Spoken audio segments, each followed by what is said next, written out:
Hey everyone, Chuck Esposito from Sunset Station here with Jason McCormick from Red Rock STN Sports. We just finished week 3 in college football and week 2 in the pros. Wait a minute, what's that I hear in the background? Sounds like a lot of dogs barking, Jay.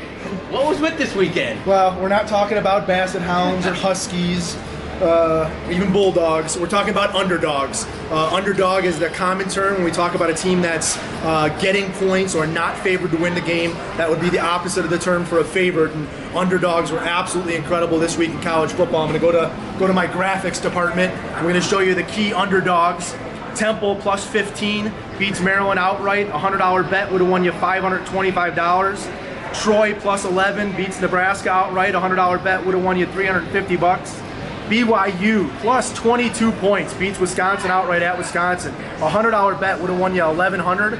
Akron plus 21 at Northwestern. A $100 bet would have won you $1,000. And LSU plus 9 wins outright at Auburn. $100 would have won you $300. If we would have parlayed all 5 of these teams together, it would have won close to $1.5 million.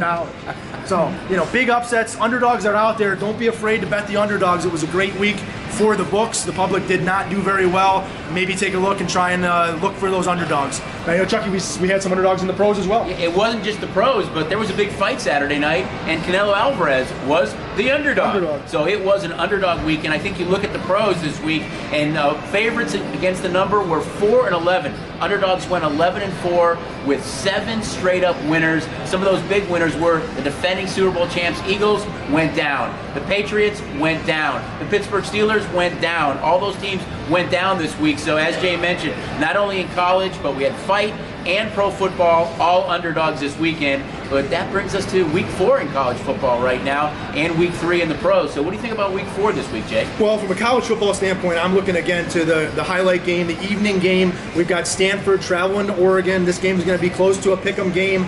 Bryce Love, huge Heisman candidate. Stanford doesn't get a lot of national attention, national TV time. Him, 5 o'clock ABC up in Oregon. Justin Herbert, Hebert, whether we want to make him French I think or not. It's Herbert, but I think this is going to be a great game. Pac-12 center stage.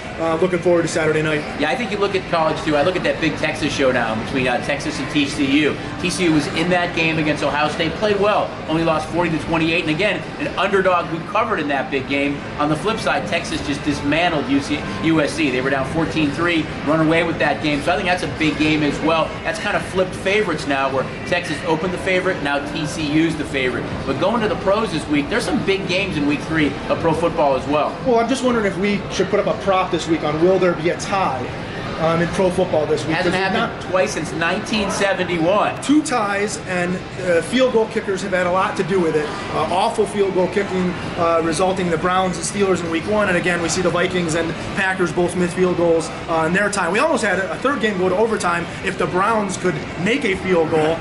So yeah, that's the game I want to look at this week. We talk about Thursday night, Jets and Browns. We assume the Browns are going to go find a new kicker this week. They already have. They already have signed a new kicker. So he's an undrafted free agent, but they've already signed him. So Zane Gonzalez will not be kicking for the Browns this week. They missed 2 extra points. They missed 2 field goals. But the Browns are favored. They haven't won in 19 games. They're favored by 3 over the Jets this week. So Thursday night's going to be a very interesting game. We'll see if the Browns can finally get a W. That should really be a great trivia question, though, right? When's the last time the Cleveland Browns were favored? I do not know. I don't know either. That's a great question. We might be asking ourselves the same question of the Buffalo Bills here in years to come. They are 16.5-point underdogs this week, traveling to Minnesota. They actually had a player this week that left the team at halftime. Vontae Davis, their cornerback, decided he was going to retire at halftime of the Bills-Chargers game. So there's a lot of problems in Buffalo. Huge underdog at Minnesota this week, but one heck of a tough place to play in Minnesota. So we'll see what the Bills can put on the stage this week. It's hard to believe the Bills were a playoff team last year. The 2 probably veteran quarterbacks on their roster were with McCarron and then Tyrod Taylor. They're both not there any longer. They're going with young kids and Peterman and Josh Allen. So they definitely have some struggles. Shady McCoy's a little bit beat up. So who knows? That's a big number, but that may actually go up. I'm going to look at kind of 2 primetime games. You look at the Sunday night game. It's the Patriots and Lions, both coming off losses. But I think bigger than that, it's Bill Belichick versus defensive coordinator Matt Patricia. God, Detroit needs to win big time. They're on prime time. Last time they got dismantled week 1 against the Jets. See if they can bounce back. But how about that Monday Night Football game? Who would have thought we'd be talking about Week 3 Monday Night Football? The Pittsburgh Steelers, winless. Tampa Bay Buccaneers with Ryan Fitzpatrick.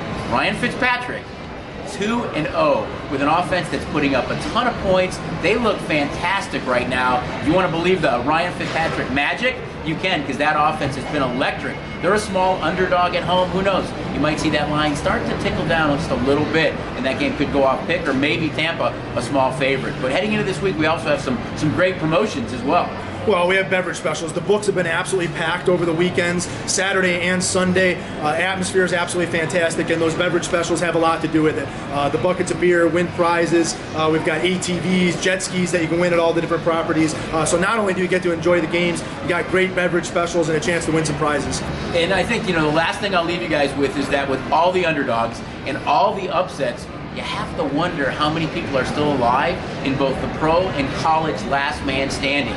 The grand prize for a college was a little bit over, I think it was $53,000, and in the pros, a little bit over $96,000. So great prizes there. My guess is the numbers that had gone down almost 50% after week 1 have really dropped significantly after week 2 in the pros and week 3 in college football. Yeah, I think this week definitely took its toll on the last man standing competitors, so it'll be interesting to see how many people are alive. If you're still alive, you should be smiling right now because you're in some good company. So that's our story for week 2, after week 2 of the pros, and week 3 in college football. And we'll be back next Monday for our annual betting segment here on from Red Rock Racing Sportsbook.